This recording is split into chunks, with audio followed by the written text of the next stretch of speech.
Let's talk about brushing your hair extensions. This is going to be the same for basically every method that you have. I'm using a soft bristle brush, and you're going to see that I start working that brush from the bottom and working my way up. This is a rule with brushing any sort of hair. You really don't want to start at the top. You want to work your way from the bottom up. You can see I'm also sectioning my hair off to get to the underneath.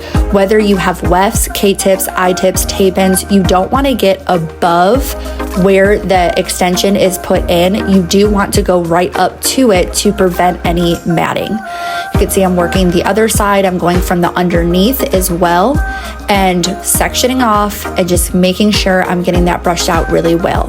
Dependent on the type of hair extension, your extensions can last between 9 to 12 months, depending again on the method, if you can keep the hair extensions. So the better that you take care of them, the longer the hair is going to last.